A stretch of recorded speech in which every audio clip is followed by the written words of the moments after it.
Hello all, good evening. Hope you guys are doing well. तो friends, hope करता हूँ कि आपको पिछले वाला जो लेक्चर है यानी कि लेक्चर 1, जिसमें हमने डीएसए को स्टार्ट किया था और दो प्रॉब्लम सॉल्व की थी, तो आपको समझ में आया होगा। आज के लेक्चर में हम तीन प्रॉब्लम और सॉल्व करेंगे और सबसे पहले इसकी शुरुआत हम करेंगे एरेज डेटा स्ट्रक्चर से, जो कि जावा का एक इंटीग्रल पार्ट है। सबसे पहले फ्रेंड्स देखते हैं कि एरेज होता क्या है। An array is a collection of elements of same data type stored in contiguous memory allocations. तो इसका क्या मतलब होता है फ्रेंड्स? इसका ये मतलब होता है कि एरे जो भी है हमारा, वो सेम टाइप के एलिमेंट्स का कलेक्शन है, और ये जो हमारा कलेक्शन ऑफ एलिमेंट्स है वो कंटिग्यूअसली बेस्ड है मेमोरी में। It allows multiple values to be stored under a single name and accessed using an index। ये हमें अलाउ करता है कि हम मल्टीपल वैल्यूज को स्टोर कर पाएं और केवल एक ही नाम से उसको एक्सेस कर पाएं using the different indexes. Java arrays can hold both primitive types and objects. तो जावा में जो एरे होता है फ्रेंड्स, वो boolean type, character type, int type इनको भी स्टोर करता है, और objects like string and integer इनको भी स्टोर करता है। इसके बाद when we use data arrays of the primitive types, the elements are stored in the contiguous locations. For non-primitive types, references to the items are stored at contiguous locations। First element जो होता है friends, उसमें array का zeroth index वाला element उसको कहते हैं। After creating an array, its size is fixed, we cannot change it. For example, हमारे डिक्लेरेशन दिया हुआ है एरे का int A R R square bracket equal to new int size. तो उससे क्या होगा फ्रेंड्स, ए आर आर नाम का एक एरे बन जाएगा जिसका साइज होगा ऑफ दिस गिवन साइज, और वो इंटीजर टाइप के एलिमेंट्स को स्टोर करेगा। Once an array is created, its size is fixed and it cannot be changed। जब एरे क्रिएट होता है तो उसका साइज फिक्स होता है और उस साइज को हम चेंज नहीं कर सकते। For collections that can grow और shrink dynamically, Java provides classes like array list और वेक्टर। अगर हमें कोई ऐसा एरे चाहिए जो कि ग्रो और श्रिंक कर पाए डायनेमिकली, तो उसके लिए हम एरे लिस्ट या वेक्टर यूज करते हैं। Memory for the arrays is always allocated in the heap in Java. The elements in an array indicate by allocated by new will automatically be initialized to 0, false और null। अगर हमारे पास integer data type का array है, तो उसकी जो initial value होगी या इनिशियलाइज जो जिस वैल्यू से होगा वो होगी 0। न्यूमेरिक टाइप्स के लिए, बूलियन के लिए होगा false, और null के लिए होगा फॉर द रेफरेंस टाइप्स। एक बार इसका कोड देख लेते हैं friends. Class arrays, public static void main, string args, int arr equal to 2 4 8 12 16।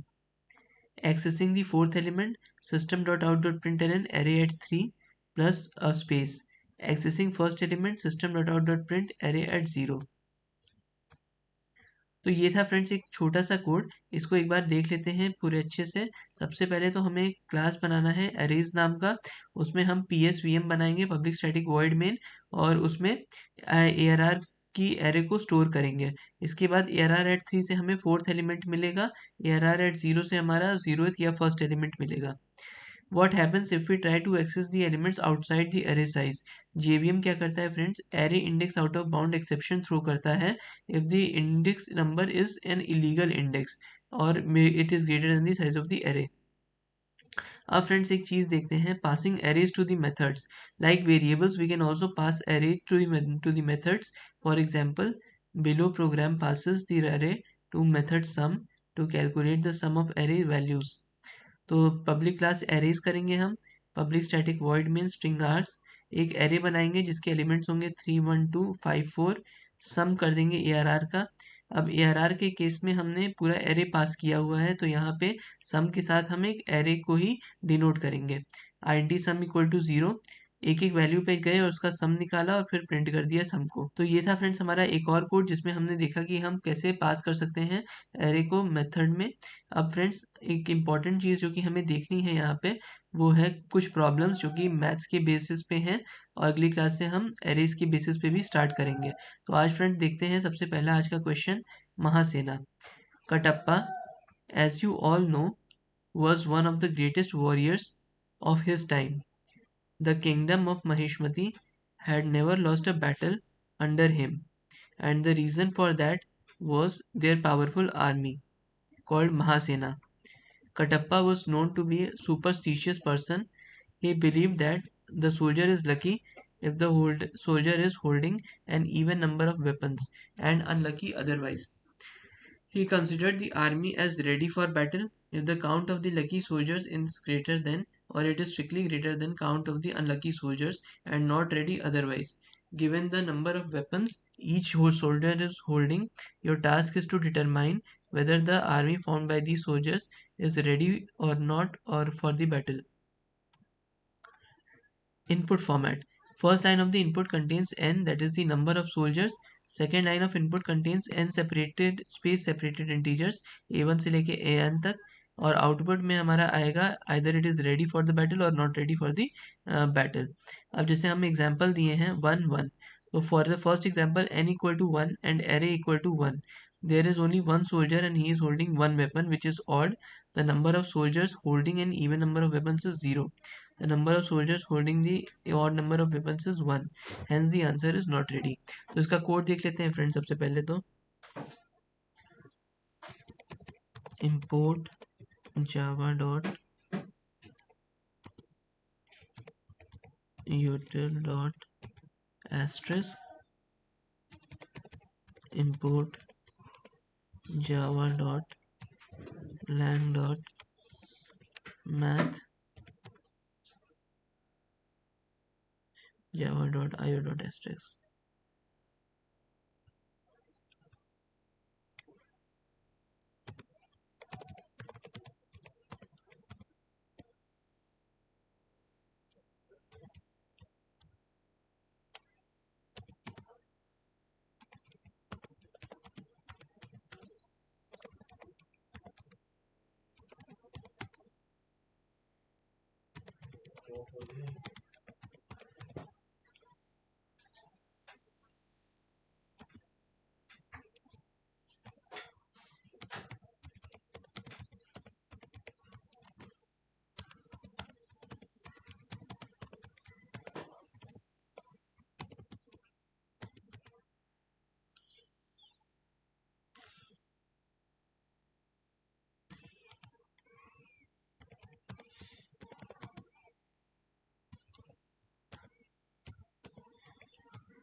तो फ्रेंड्स जैसा कि हम देख सकते हैं कि सैंपल में हमने इनपुट 1 1 दिया था, तो आउटपुट आ रहा है नॉट रेडी।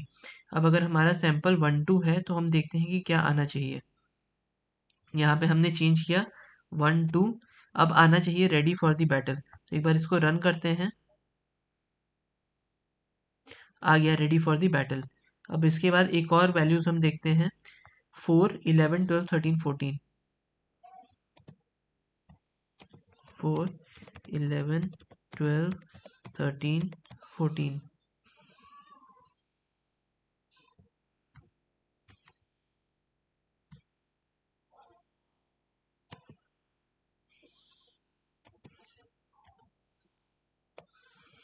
इसके लिए भी आएगा not ready, not ready for the battle. अब एक लास्ट हमारा जो इनपुट है जिसको हमें देखना है वो है 5 1 2 3 4 5।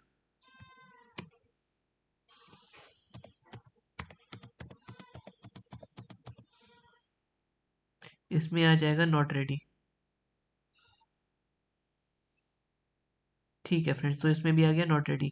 अब हम इस कोड को सबमिट करने की कोशिश करते हैं।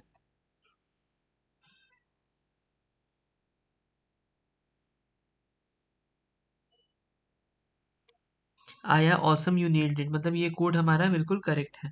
तो फ्रेंड्स एक बार इसका कोड देख लेते हैं। हमने देखा कि सारे जितने भी टेस्ट केसेस थे वो पास हो रहे हैं। तो सबसे पहले हम इंपोर्ट करेंगे यूटिल को, लैंग को, आईओ को। इसके जितने मॉड्यूल्स हैं सबको इंपोर्ट करने के बाद एक क्लास बनाएंगे with the name of code chef. एक public static void main function बनाएंगे, string r thank throws java dot lang dot exception, scanner s c equal to new scanner system dot in, i n t n equal to s c dot next i n t. हमने एक variable लिया n और उसमें value store किया। इसके बाद हमने एक एरे बनाया विद द नेम ARR और दो वेरिएबल्स लिए काउंट इवन काउंट ऑड। फिर एक एक करके हम ट्रैवर्स करेंगे एलिमेंट्स को। अगर एरे की वैल्यू 2, अगर पर्टिकुलर एलिमेंट जो है उसको डिवाइड करेंगे 2 से और रिमाइंडर 0 आए, मतलब कि वो इवन है, तो count even plus equal to 1 कर देंगे, otherwise count odd equal to plus 1 कर देंगे। लास्ट में अगर काउंट इवन की value greater than count odd है तो system dot out dot println कर देंगे ready for the battle, else system dot out dot println not ready. अब नेक्स्ट क्वेश्चन देखते हैं जो कि है water filling practice problem. Water filling, chef has 3 water bottles at any point. If at least 2 of them are empty, she will fill them up. But if at most one bottle is empty, she will wait and not fill up them by now. You are required or given three integers b1 b2 and b3। b1 की value 1, मतलब first bottle हमारा full होगा। b1 की value 0, मतलब first bottle empty होगा। Similarly b2 indicates second bottle is full और empty, b3 indicates third bottle is full और empty. तो आउटपुट क्या करेंगे, water filling time, if chef has to fill the bottles now, if not then output is not now। तो इसका code देख लेते हैं friends. import java dot lang dot asterisk import java dot io dot asterisk import java dot util dot asterisk। ये हो गया friends. अब इसका क्लास बनाएंगे हम।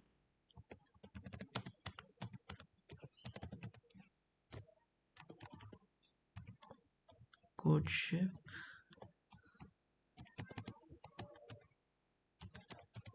public static void main string args।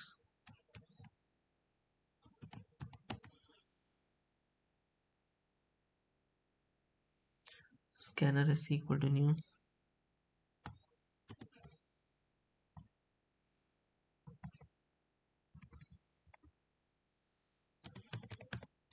throws java dot lang dot exception।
तो friends अगर इसको हम रन करें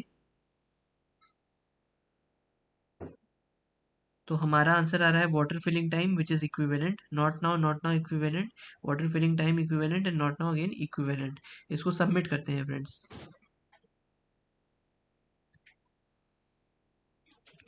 awesome, you nailed it, means the question was solved correctly.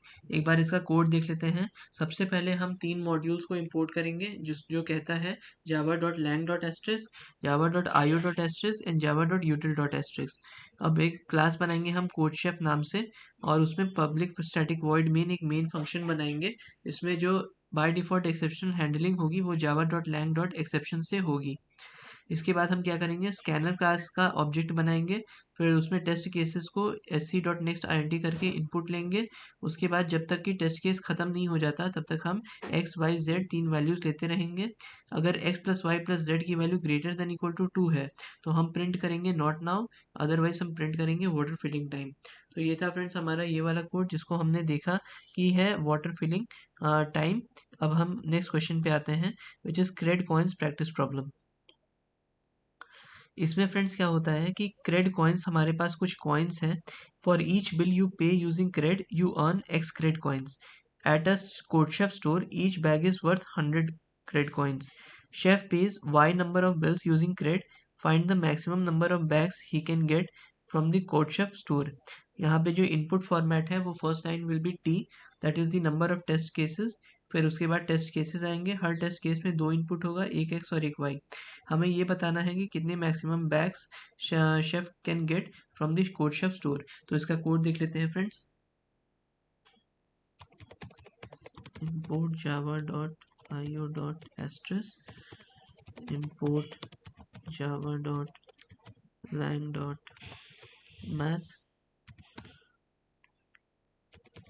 import java.util.asterisk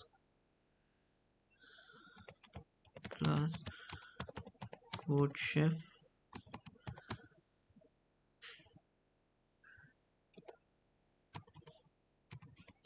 public void main string args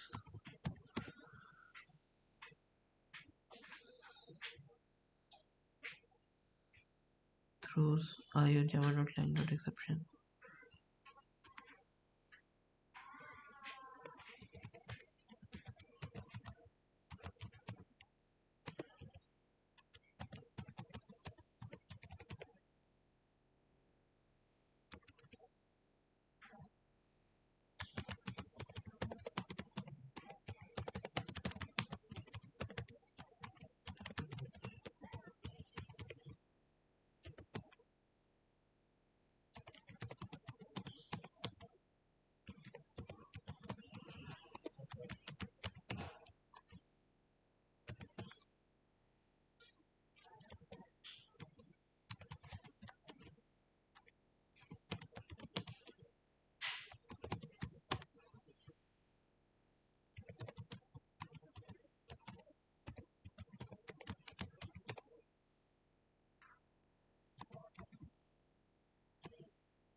तो friends ये था हमारा code, इसको हम रन करते हैं। सबसे पहले तो हम क्या करेंगे, सैंपल इनपुट 1 पे रन करेंगे इसको। हमने इसको रन किया, यहाँ पे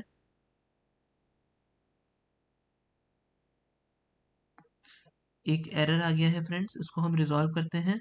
यहाँ पे सेमीकोलन होगा, इसके बाद रन करते हैं इसे।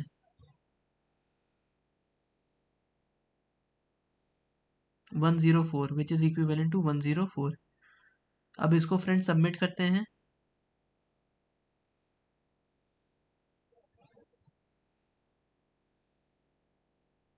Great job, keep it up. हमारा कोड सही है फ्रेंड्स, एक बार कोड गो थ्रू करते हैं।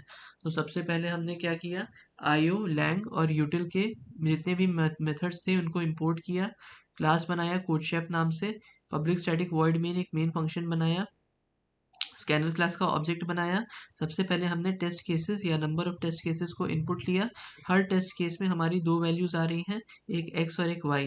फाइनली हम x into Y divided by 100 को प्रिंट कर दे रहे हैं।